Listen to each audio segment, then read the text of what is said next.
ఉన్న బంగారాన్ని విడిపించి ఆ రోజు ఆన్లైన్ రేటుకే మేము కొంటాం. Sharma gold company. తను మనకెందుకు ఈ రాజకీయాలు, హ్యాపీగా ఫ్యామిలీతో ఎంజాయ్ చేద్దాం వెళ్ళిపోతే ఆయనకేం వచ్చే నష్టం ఏం లేదు. కానీ తట్టుకొని నిలబడ్డాడు. ఎందుకు? తనని నమ్ముకున్న వాళ్ళు లక్షలాది కోట్లాది మంది ఉన్నారు. వాళ్ళకి కాపాడుకోవాలి. మనమే లేకపోతే వీళ్ళందరూ తట్టుకోలేరని చెప్పి వీళ్ళందరి కోసం ఆయన మళ్ళీ రావటం జరుగుతుంది. ఓకే. సో ఇప్పుడు మీరు అన్నారు కాబట్టి తల్లి గురించి, చెల్లి గురించి కూడా మాట్లాడారు కాబట్టి విజయమ్మ గారికి చాలా దగ్గరగా ఉంటారు మీరు. షర్మిల గారికి కూడా అలానే ఉంటారు. వాళ్ళ బర్త్డేలు ఉన్నా, వాళ్ళ మ్యారేజ్ యానివర్సరీలు ఉన్నా కానీ మీరు స్టేటస్లు పెడతారు, ఇన్స్టాలో పోస్ట్ చేస్తారు.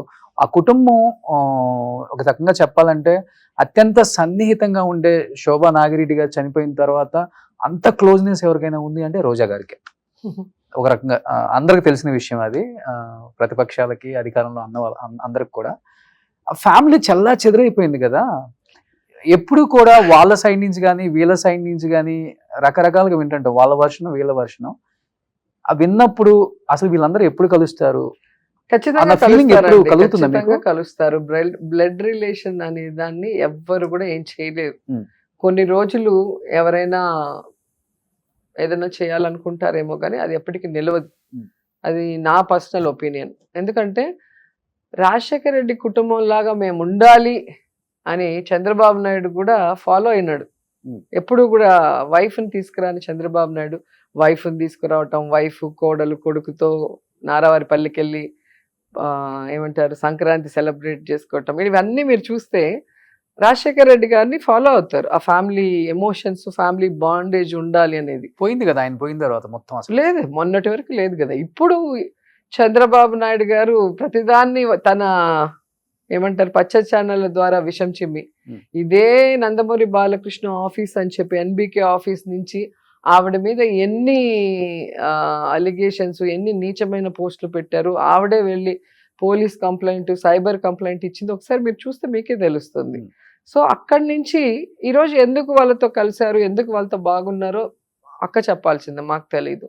కానీ జగనన్నని మాత్రం ఎవరైనా ఏదైనా అంటే, ఆయన చెడు చేయాలనుకుంటే భగవంతుడు వాళ్ళని విడిచిపెట్టాడు. ఇంతవరకు నేను చూస్తున్నాను. రాజశేఖర రెడ్డి గారు చనిపోయిన తర్వాత జగనన్నని ఎవరైనా అనవసరంగా ఒక మాట అన్నా, ఒక అవమానం చేసినా, లేదా ఆయన్ని బాధ పెడితే వెంటనే వాళ్ళకి అది రిఫ్లెక్ట్ అవుతుంది. ఆ నష్టం మనం చూడొచ్చు. ఎవరైనా మీరు పేరు తీసుకోండి, వాళ్ళందరూ నష్టపోయారు. ఎందుకంటే నాకు తెలిసి జగన్ గారు కానీ, మన భారతమ్మ గారు కానీ వాళ్ళు భగవంతుడిని బాగా నమ్మిన వ్యక్తులు, చాలా మనుషులు అంటే ప్రేమ ఉన్న వ్యక్తులు.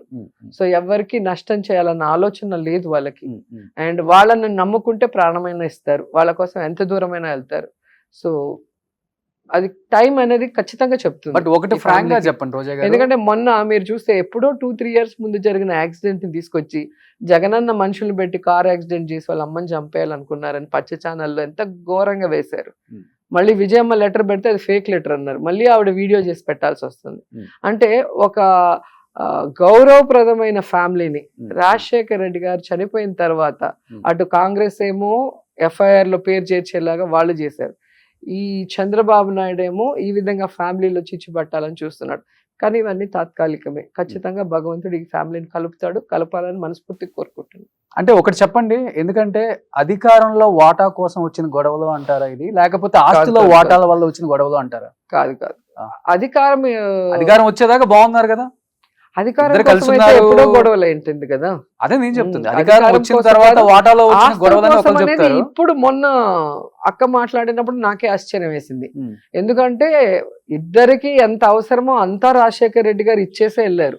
ఆయన ఉండగానే అన్ని పార్టీషన్స్ అయిపోయింది. ఇప్పుడు వేరే ఏం ఆశిస్తున్నారు, ఎవరు వెనకుండి ఇది నడిపిస్తున్నారు అనేది ఎవరికి తెలియలేదు. తెలిస్తే దాన్ని వెంటనే కరెక్ట్ చేస్తారు కదా. ఇంకెవరున్నారు ఇంకా వెనక? అంత శక్తులు ఏమున్నాయి అక్కడ? ఉంది అన్న, చెల్లి, అమ్మ, వాళ్ళ ముగ్గురు మీద కాదు కదా. వాళ్ళ ముగ్గురికి ఎంత బాండేజ్ ఉంది, ఎంత అఫెక్షన్ ఉంది అనేది మనం ఎన్నో సంవత్సరాలుగా చూస్తున్నాం. అవును. ఇప్పుడు వెనక నుంచి ఎవరు చిచ్చు పెడుతున్నారు అనేది తెలిస్తే, ఆ చిచ్చు కారణం ఏంటో తెలిస్తే అంతా సెటరేట్ అయిపోతుంది. సో అదే దాంట్లో చూస్తున్నాం, ఎవరు చేస్తున్నారు, ఎందుకు చేస్తున్నారు అనేది తెలిసిపోతుంది. అంటే వీడియో అంటే గుర్తొస్తుంది ఇప్పుడే.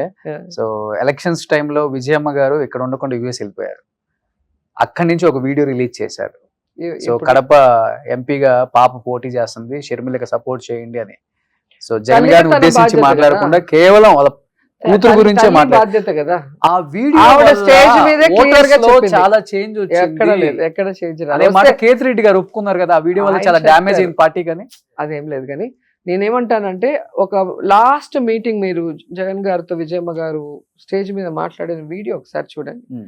నా కొడుకుని ప్రజలకు అప్పగించాను, నా కొడుకుని సీఎం చేసి నా భర్త ఆశయాల్ని ప్రజలకు అందించే విధంగా మీకు అందిస్తున్నా, ఇక నా కూతురు లైఫ్ కోసం నేను వెళ్తున్నాను. Hmm. ఈ పార్టీలో గౌరవ అధ్యక్షురాలుగా ఉంటూ ఇక్కడ మాట్లాడుతూ అక్కడ మాట్లాడితే అది కరెక్ట్ కాదు Hmm. అని చెప్పి ఆ రోజు క్లియర్ గా చెప్పింది ఆవిడ. ఆ తర్వాత ఏ రోజు పార్టీ మీటింగ్ రాలేదు, ఏ రోజు పార్టీ గురించి మాట్లాడలేదు. Hmm. సో తన కూతురు కోసం వెళ్తున్నాను, తన కూతురుని రాజకీయంగా నేను సపోర్ట్ చేయాలి అని చెప్పి స్టేజ్ మీద ఆవిడ కుండ బద్దలు కొట్టి చెప్పి వెళ్ళింది. Okay. ఆ ఫ్యామిలీ ఒక మాట చెప్తే ఆ మాట మీద ఉంటారు. Hmm. సో తన కూతుర్ని గెలిపించుకోవాల ఆలోచనలో ఆ రోజు చేసిందే తప్ప కొడుకును ఓడించాలని ఏ తల్లికి ఉంటుంది? కొడుకును ఓడించాలని ఏ తల్లికి ఉంటుంది? ముఖ్యంగా తల్లికి కొడుకు అంటే పిచ్చి. Hmm. కాబట్టి ఈరోజు షర్మిల గారిని గెలిపించమని చెప్పిన విజయమ్మ గారు మరి ఎందుకు గెలిపించలేకపోయారు? ఆవిడ తల్లి ప్రేమతో చెప్తుంది, కానీ రాష్ట్రానికి తనకన్నా అక్కడున్న వైఎస్ఆర్సీపీ వాళ్ళు గెలిస్తేనే బెటర్ అనుకున్నారు కాబట్టే కదా వైఎస్ఆర్సీపీ వాళ్ళు గెలిచారు. కాబట్టి అక్కడ అది మనం చూడాలి. సో ప్రతి విషయానికి ఏ జిల్లాకి ఆ జిల్లా, ఏ లీడర్ కాలడు. ఎందుకంటే కొంతమంది పార్టీ వల్ల గెలుస్తారు, పార్టీ ఇమేజ్, పార్టీ అవును, మేనిఫెస్టోతో గెలుస్తారు. కొంతమంది ఇండివిజువల్ బలంతో ఏ పార్టీ వచ్చినా ఎన్ని సంవత్సరాలైనా 5 సార్లు 7 సార్లు గెలిచిన వాళ్ళు మనం చూస్తుంటాం. బుచ్చయ్య చౌదరి గారు సో ఉన్నారు కదా. అదంతా ఇండివిజువల్ గా వాళ్ళు ఒక వేవ్, అది వాళ్ళకి వేసేస్తుంటారు, ఇంకా కళ్ళు మూసుకొని అట్లా వెళ్ళిపోతూ ఉంటుంది. ఇంకా కొన్ని చోట్ల ఏంటంటే క్యాస్ట్ ఈ మధ్యలో స్టార్ట్ అయింది కదా, క్యాస్ట్ పిచ్చి ఎక్కువైపోతుంది ఈ మధ్యలో. సో అలాంటివి ఉంటాయి. సో పాలిటిక్స్ లో అన్ని మిక్స్, కులం, బలం, మనీ, ఆ సమయం, ఆ సందర్భం అన్ని కూడా కలిసి వస్తాయి. ఓకే, ఇప్పుడు పార్టీ అధికారం కోల్పోయిన తర్వాత జగన్ గారు రివ్యూ మీటింగ్స్ బాగానే పెడుతున్నారు కాబట్టి అసలు మనం ఓడిపోవటానికి ప్రధానమైన ఒక 2-3 కారణాలు అంటే అసలు ఆయన సైడ్ నుంచి ఏం చెప్పుకుంటూ వస్తున్నారు? మీరేం చెప్తున్నారు ఆయనకి అసలుకి? అది మేము ఆయన దగ్గర చెప్తాం, మీకెందుకు చెప్తాం? ఆయన పర్సనల్ డిస్కషన్. సో అంటే పర్సనల్ డిస్కషన్ అనేది కాదు కదా, ఇది పబ్లికే కదా. ఎందుకు ఓడిపోయాం అనేది పబ్లిక్ లో చెప్పాల్సిన విషయం. డిస్కషన్ వచ్చినప్పుడు పబ్లిక్ లో మాట్లాడతారు.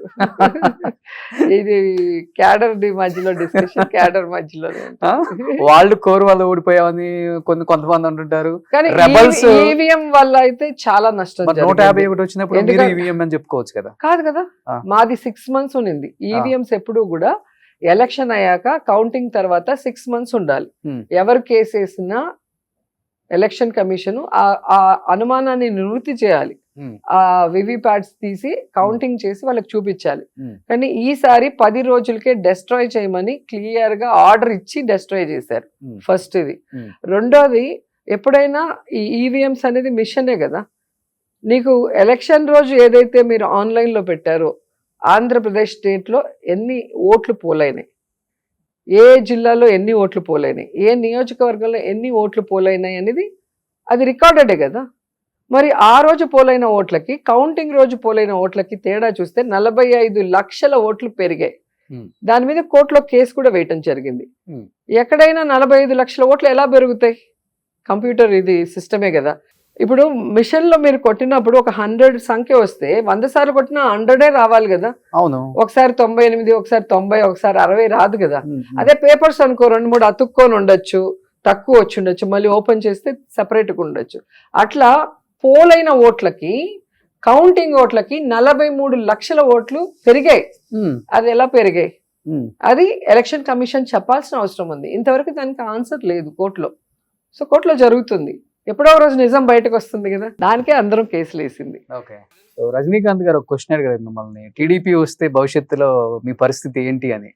ఎవరు అడిగారు? అదే టీవీ9 లో రజనీకాంత్ గారు అడిగారు. ఏమైపోతుంది చూడండి, రైట్ రాయల్ గా ఉన్నాను. ఏమైపోతుంది? వాళ్ళు బాధపడాల్సిందే. టీడీపీ వాళ్ళు ఇచ్చిన ఒక్క సూపర్ 6 లో ఒక హామీ నెరవేర్చలేక జనాల్లోకి వెళ్తే కొడతారన్న భయంతో ఈరోజు డైవర్షన్ పాలిటిక్స్ చేసుకుంటూ ఏ విధంగా వాళ్ళ ఛానల్లో భజన చేసుకుంటున్నారు తప్ప 5 నెలలు అవుతుంది, ఎక్కడా కూడా ఎవరికి వెల్ఫేర్ అందట్లేదు. ఆరోగ్యశ్రీ తీసేశారు, ఇంగ్లీష్ మీడియం తీసేశారు, ఈ కేసులు అందరినీ టార్చర్ పెట్టడం తప్ప మీకు కూడా స్టార్ట్ అవుతుందని భావిస్తున్నారా? కాన్స్టెన్స్ లో కాదు, స్టేట్ లో ఇంతమంది ఆడపిల్లలు చచ్చిపోతుంటే, ఇంతమందిని తగలబెడుతుంటే, ఇంతమంది రేప్ చేస్తుంటే, ఇంట్లో దూరి నరికేస్తుంటే కూడా పోలీసులు ఎవరిని కంట్రోల్ చేయలేకపోతున్నారు, ఇలాంటివి జరగకుండా ఆపలేకపోతున్నారు. అంటే గవర్నమెంట్ ఎంత ఫెయిల్యూర్ అయింది అనేది 5 నెలల్లో తెలిసిపోయింది. దేశంలో మీరు చూస్తే ఏ రాష్ట్రమైనా ఒక వ్యతిరేకత రావాలంటే 2 ఏళ్ళు 3 ఏళ్ళు పడుతుంది ఒక గవర్నమెంట్ మీద. కానీ వీళ్ళకి 5 నెలలకే వీళ్ళు ఫెయిల్యూర్ అయిపోయారు అందరూ అనేది అర్థమవుతుంది కదా. సో పర్యాటక శాఖ మంత్రిగా చేశారు కాబట్టి ఫార్మర్ మీరు, ఎందుకంటే ఇప్పుడు వైజాగ్ భవనాల మీద రచ్చ జరుగుతుంది అసెంబ్లీలో కూడా. అది కడుపు మంట. కొన్ని ఫైల్స్ కూడా మిస్ అయిపోయాయని, లేవని, ఏవి దానికి miss దాదాపు అయ్యే 600 కోట్లు ఖర్చు పెట్టారని, అదేదో బాత్రూమ్ లో టబ్బే ఎన్ని కోట్లు చెప్తున్నారు. రకరకాల చెప్పటం కామెంట్స్ కాదు. వస్తున్నాయి కదా, సుమారు ఏం చెప్తారు నీకు ఒక దాని కెమెరా గురించి? ఉంది కదా, ఆ, నీ కెమెరా ఉంది కదా, నువ్వు వెళ్ళి తీసుకో. ఇప్పుడు ఆ. నీకు బాగా క్లోజ్ కదా ఆ, చిరంజీవి గారు, పవన్ కళ్యాణ్ అని చెప్తావు కదా, నీ ఆ. డిపి చూస్తే ఆ. అడిగి వాళ్ళు వెళ్ళి తీస్తే తెలిసిపోతుంది కదా, వాళ్ళు నిజం చెప్తారా నువ్వు నిజం చెప్తావో తెలిసిపోతుంది కదా.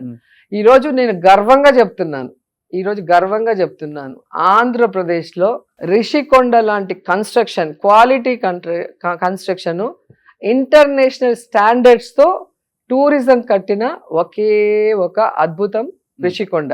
Okay. అది చూసి కడుపు మండుతుంది. ఎందుకు అంత విలాసవంతమైన భవనం కట్టడానికి రీజన్ ఏమైనా ఉందా అండి? అంటే జగన్ గారు ఉండటానికని వీళ్ళు అంటున్నారు. జగన్ గారు ఎన్ని బిల్డింగ్ లో ఉంటారు? 7 బిల్డింగ్ లో ఉంటారు, 8 బిల్డింగ్ లో 8 కట్టారు అక్కడ. అది మొత్తం టూరిజం ఇది కదా. ఓకే, టూరిజం ఇది. ప్రెసిడెంట్ వచ్చినప్పుడు ఉండటానికి, ప్రెసిడెంట్, మనకి ప్రైమ్ మినిస్టర్ వచ్చినా, Okay. లేకపోతే సీఎం గారు వాళ్ళు వచ్చినప్పుడు ఉండొచ్చు. ప్లస్ మనకి మొత్తము ఏమంటారు, పరిపాలన కేంద్రంగా అక్కడ పెట్టడానికి కోసం చేసినారు. ఓకే, వాటితో పాటు ఇంకా టూరిజానికి బిల్డింగ్స్ వచ్చిన వాళ్ళు వస్తారు కదా. ఇప్పుడు ఇంటర్నేషనల్ వాళ్ళు, మొన్న G20 జరిగింది, అంతకు ముందు మన అంబానీ గారు వాళ్ళందరూ కూడా వచ్చారు కదా, గ్లోబల్ సమ్మిట్. అవును. సో అలాంటివి వచ్చినప్పుడు వాళ్ళని ఎక్కడ పెడతాము? మన స్టేట్ గవర్నమెంట్ గౌరవం పెరగాలి అంటే మన కన్స్ట్రక్షన్స్, మన ఇన్ఫ్రాస్ట్రక్చర్ అవన్నీ చూస్తారు ఎవరైనా కూడా. సో దానికి తగ్గట్టు కట్టారు. దానికి కడుపు అంటే ఎందుకు? ఇప్పుడు మీ గవర్నమెంట్ అదేం ఆయన సొంత ఇల్లు కాదు కదా, మీరు ఉండండి, లేదా మీరు దాన్ని ఎవరికైనా లీజ్కి ఇవ్వండి. ఇప్పుడు ఇక్కడ హైదరాబాద్ లో ఎన్ని ఇచ్చారు గవర్నమెంట్ బిల్డింగ్స్ అన్ని కూడా? 7 స్టార్ కి 5 స్టార్స్ కి ఇచ్చామా లేదా? అక్కడంతా జరగట్లేదా? ఆ విధంగా మీరు చేయండి. అది ఎవరికి ఇవ్వక మీరు ఉండలేక, అదేదో జగన్ గారి సొంత ప్రాపర్టీ లాగా దాన్ని బ్యాడ్ చేయాలన్న ప్రచారం చేస్తున్నారు. నేను సూటిగా అడుగుతున్నాను చంద్రబాబు నాయుడిని, తాత్కాలిక అసెంబ్లీ కట్టడానికి 1000 కోట్లు వేస్ట్ చేశాడు. వర్షం వస్తే ఎలా తడిసిపోయి మొత్తం ఊడిపోయిందో అంతకుముందు వీడియోలు మీరే చూశారు. అసెంబ్లీ కట్టిన కొత్తల్లో మేము 67 మంది మాకు ఒక ఆఫీస్ ఇస్తే ఒకే బాత్రూమ్ 67 మందికి మేము అపోజిషన్ లో ఉన్నప్పుడు. అవునా? 1000 కోట్లు తినేశాడు. ఈయన కూడా మాట్లాడతాడు. 500 కోట్లతో ఒక అద్భుతాన్ని కడితే ఎవరైనా ఈ మాటలు మీరు నిజం అనుకున్న వాళ్ళు అక్కడికి వెళ్ళి చూడండి, చూస్తే మీకే అర్థమవుతుంది. 500 కోట్లు అయింది అది. ఓకే, ఎంత పెద్ద ఇన్ఫ్రాస్ట్రక్చర్, ఎన్ని రూమ్స్, బాత్రూమ్ టబ్బే 8 లక్షలు అంటున్నారండి. 60-70 లక్షలు అంత ఉంటుందా? ఎవరు మీరు టబ్బుల షాప్ వాడిని అడిగితే తెలుస్తుంది. ఆయనకి ఏమన్నా షాప్ ఉందా? షింకులు టబ్బులు నోటికి వచ్చింది చెప్తాడు. ఓకే, రోజా గారు ఎక్కడ భయం అనిపించట్లేదా అంటే ఇప్పుడు అధికారంలోకి వచ్చిన తర్వాత? సో ప్రీవియస్ గా రకరకాలుగా గవర్నమెంట్స్ కానీ లేకపోతే చంద్రబాబు నాయుడు గారు కానీ దూషించిన వారి మీద కేసులు కూడా పెట్టడం స్టార్ట్ అయింది. దూషించడం కాదండి, అనిల్ని కూడా చూసాం మనం. దూషించడం అంటే ఏంటి? బూతులు మాట్లాడితే తిట్టారో బూతులు మాట్లాడారో అనొచ్చు. ఇప్పుడు నువ్వు యాంకర్ గా ఉన్నావు, యాంకర్ గా ఉన్నప్పుడు నీ లిమిట్స్ ఒకటి ఉంటుంది. రోషన్ ఈ లిమిట్ దాటి రావద్దు, లేదా ఇలాంటి వద్దు అన్నప్పుడు నువ్వు వింటావు. అట్లాగే ఒక అపోజిషన్ లీడర్ గా ఉన్నప్పుడు అతను ఏం చేయాలి? ప్రభుత్వం ఏదైనా తప్పు చేస్తే దాన్ని ఎత్తి చూపాలి. ఇప్పుడు మేము ఏం చేస్తున్నాం? విమెన్ మీద అట్రాసిటీ, విమెన్ మీద రేప్స్ జరిగేటప్పుడు మేము ఫైట్ చేస్తున్నాం. దాన్ని తిట్టడం ఎట్లా అంటారు? ఒక సీఎం ఫెయిల్యూర్ అయినప్పుడు, ఒక డిప్యూటీ సీఎం ఫెయిల్యూర్ అయినప్పుడు, ఒక హోంమంత్రి ఫెయిల్యూర్ అయినప్పుడు దాని మీద ప్రస్తావించడమే తిట్టడం అంటే ఎట్లా? దాన్ని తిట్టడం అనరు. ప్రతిపక్ష బాధ్యత. అధికార పక్షం తప్పు చేసినప్పుడు, అధికార పక్షం ఫెయిల్యూర్ అవుతున్నప్పుడు దాన్ని సరిదిద్దుకోవాల్సిన బాధ్యత వాళ్ళకు ఉంది, దాన్ని చూపాల్సిన బాధ్యత మాకుంది యాజ్ ఏ అపోజిషన్ లీడర్స్ గా. అంటే మీరు ఎవరు మాట్లాడకూడదంటే, మేము అధికారంలో ఉన్నప్పుడు మీరు మాట్లాడారు కదా, తేల్చుకుంటాం. ఎవరైతే రెబల్స్ అని చెప్పుకున్నారో, కొడాలి నాని కావచ్చు, వల్లభనేని వంశీ కావచ్చు, రోజా గారు కావచ్చు, సో అనిల్ యాదవ్ కావచ్చు, లెక్క తేల్చుకుంటాం, మీ లెక్కలు తేలుస్తాం అని క్లియర్ గా చెప్పారు. వీడియో చూపించండి నేను అనింది లెక్కలు తెలిసేది. అంటే వాళ్ళు చెప్పారు కదా, ఎవరు లెక్కలు తెలుస్తాం అధికారంలోకి వస్తే అని చెప్పి. హోమ్ మినిస్టర్ గారు, ఇప్పుడు హోమ్ మినిస్టర్ గారు కూడా నా ఇంటర్వ్యూలో చెప్పారు, ఏమని మా ఫస్ట్ టార్గెటే కొడాలి నాని అని కూడా క్లియర్ గా చెప్పారు. ఇప్పుడు మీరు చూడాల్సింది ఒక్కటే, హోమ్ మినిస్టర్ అనే ఆవిడ అలా నీ ఇంటర్వ్యూలో మాట్లాడింది అంటే ఎంత దిగజారిపోయినట్టు. ఒక హోంమంత్రి పదవి మనకి ఇచ్చేది ఎందుకు? ఒక విమెన్ గా అధికారంలో లేనప్పుడు నేను చెప్పాను. అదే అంటున్నాను, నువ్వు అధికారంలోకి వచ్చినప్పుడు నీ శాఖలో నువ్వు బెస్ట్ గా సర్వీస్ చేసి బెస్ట్ లీడర్ గా బెస్ట్ మంత్రిగా నువ్వు పేరు తెచ్చుకోవడానికి ప్రయత్నం చేయాలి. అంతేగాని వాళ్ళని అరెస్ట్ చేస్తా వీళ్ళని అరెస్ట్ చేస్తా, రేపొద్దున ఆమెను చేయరా, ఆమె ఓడిపోతే ఆమెను చేయరా, అలా చేసుకుంటూ పోతే అంటే ఎవరు మిగులుతారు? దానివల్ల వాళ్ళు జనాలలో చులకన అవుతారు తప్ప మాకేమీ ఇది లేదు. మేము అధికారంలో ఉన్నప్పుడు మేము ఎవరి మీద కేసు పెట్టామా, లేకపోతే వాళ్ళ జోలికి వెళ్ళామా? మా దీంట్లో మేము బెస్ట్ గా పరుగులు తీసాం. టూరిజం లో కానీ, స్పోర్ట్స్ లో కానీ, కల్చరల్ యాక్టివిటీస్ లో గతంలో ఉన్న మినిస్టర్లు ఎవరెవరు ఉన్నారు, ఇప్పుడు నేను వచ్చాక ఏం చేశాను నేను ప్రూవ్ చేస్తాను. నేను ఉన్న దాంట్లో ఎంత బెస్ట్ గా వర్క్ చేశానో నేను నిరూపించుకుంటాను. సో అలా ఉండాలి. ఒక ఎమ్మెల్యే అయినా ఒక మంత్రి అయినా కూడా బెస్ట్ లీడర్ గా పాలిటిక్స్ లో ఉంటేనే జనాలు గౌరవిస్తారు. అంతేగాని వాళ్ళని కేసు పెడతాను, వీళ్ళ మీద పోస్ట్ పెడతాను, వాళ్ళని అవమానిస్తాను అంటే అది పార్టీలకు అతీతంగా మేల్ డామినేటింగ్ సొసైటీ కాబట్టి ఎక్కడున్నా కానీ. సో హోంమంత్రి గారు అనిత గారు, సో మీ కొలీగ్ విష్ చేశారా? ఆ అదృష్టం ఆమెకు వచ్చిందంటే కూడా అది జగనన్న క్రెడిట్ అని నేను చెప్తాను. ఎందుకంటే ఫస్ట్ జగన్ గారు ఎస్సీ మహిళని హోంమంత్రిని చేయాలి, వాళ్ళకు కూడా రాజ్యాధికారంలో ఈక్వల్ ప్లేస్ ఇవ్వాలి అని చెప్పి సుచతే గారికి ఫస్ట్ ఇవ్వటం జరిగింది. ఆ తర్వాత 2.5 years తర్వాత మళ్ళీ వనిత గారికి ఇవ్వటం జరిగింది. సో ఆ కోవలో ఆమెకు అదృష్టం వచ్చింది. కానీ జగనన్న సీఎం గారు కనుక ఒక ఎస్సీ లేడీకి హోమ్ మినిస్టర్ ఇవ్వకపోతే చంద్రబాబు నాయుడు ఆయన జీవితంలో ఇచ్చిన దాఖలాలే లేదు. ఆయన 14 ఏళ్ళు అధికారంలో ఉన్నాడు, ఇప్పుడేం కొత్త కాదు. ఇది ఎన్నోసారి వచ్చాడు. ఫ్యూచర్ లో ఎప్పుడైనా మీరు హోమ్ మినిస్టర్ అయితే, ఒకవేళ ఆమె ఇంటర్వ్యూ నేనే చేస్తే, నా వల్ల ఆమెకు వచ్చింది, నేను ఒక ఫైర్ బ్రాండ్ కాబట్టి అబ్బా ఇది ఉద్దేశించి జగన్ గారు ఇప్పుడు ఫైర్ బ్రాండ్ అయిన రోజా ఇవ్వాల్సి వచ్చింది అని ఆమె కూడా చెప్తే, ఆమె గురించి నువ్వు గొప్పలు చెప్పుకోవాలి. రాష్ట్రంలో రాష్ట్రంలోకి వెళ్ళి జనాల మధ్యలో మైక్ పెడితే తెలుస్తుంది నీకు ఎవరు ఫైర్ బ్రాండ్, ఎవరు రియల్ పొలిటికల్ వర్కర్, ఎవరు జనాల కోసం పనిచేస్తారు అనేది జనాలు అడిగితే చెప్తారు. ఎక్కడ తగ్గపోరు అసలు. తగ్గని కాదు, ఆమెను ఎలా తీసుకొచ్చారంటే నేను చెప్పేది నువ్వు రోషన్, 15-20 ఏళ్ళు ఇండస్ట్రీలో ఆర్టిస్ట్ గా సక్సెస్ అయ్యి మంచి పేరు తెచ్చుకొని ఆ క్రేజ్ తో పాలిటిక్స్ కి వచ్చి 2 సార్లు ఓడిపోయినా కూడా పార్టీ వల్ల ప్రజల్లో నాకంటూ ఒక బలమైన ఇది తెచ్చుకొని 2 సార్లు నేను గెలవడం జరిగింది. ఎవరినో నాకు ఈక్వల్ చేయాలని చెప్పేసి కొంతమంది పచ్చ ఛానళ్ళు, మీకు తెలుసు కదా హైదరాబాద్ లో నేను ఫస్ట్ ఎమ్మెల్యే అయినప్పుడు ఎలా 2 ఫోటోలు వేసి ఎలా చేశారు.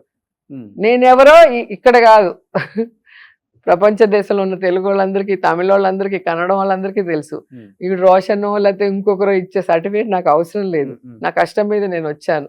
నా వల్ల వాళ్ళు అయ్యారే తప్ప, క్రేజ్ వచ్చిందే తప్ప వాళ్ళ వల్ల నాకు అవసరమే లేదు. అది మీరు తెలుసుకోవాలి. ఎప్పుడన్నా ఫోన్ లో మాట్లాడుకోవటం, అసెంబ్లీలో ఎదురుపడటం, చెప్పుకోవటం, విలువలు ఉన్న వాళ్ళతో మాట్లాడతాం అంతే. ఒక్కసారి కూడా అవసరం లేదు. ఇప్పుడు నాకు హరీష్ రావు గారు ఉన్నారు కదా తెలంగాణలో, నేను తెలుగుదేశంలో ఉన్నప్పుడు హరీష్ గారికి నేను ఫ్యాన్, ఆయన స్పీచెస్ కి. సో మేమందరం టీవీ ఛానల్స్ లో డిబేట్స్కి వచ్చేవాళ్ళం. అంటే వచ్చినప్పుడు వాళ్ళ ప్రెజెంటేషన్ కానీ, వాళ్ళకి ఆ సబ్జెక్ట్ మీద నాలెడ్జ్ కానీ, ఆ ధైర్యం కానీ అవన్నీ చూసినప్పుడు అబ్బా మనం కూడా నెక్స్ట్ ఇలా అవ్వాలి ఎమ్మెల్యే అయితే. అంటే ఒకరిని చూసినప్పుడు మన పార్టీ కాదు, మనతో ఉన్న అంటే కలిసి పోటీ చేసే పార్టీ కూడా కాదు కదా, వేరే పార్టీ అయినా కూడా నిజంగా మంచి లీడర్ అయితే మనం అప్రిషియేట్ చేస్తాం. అట్లా చాలా మందిని అప్రిషియేట్ చేస్తాము, వాళ్ళని ఫాలో చేస్తాము, వాళ్ళ ఇన్స్పిరేషన్ గా తీసుకుంటాం.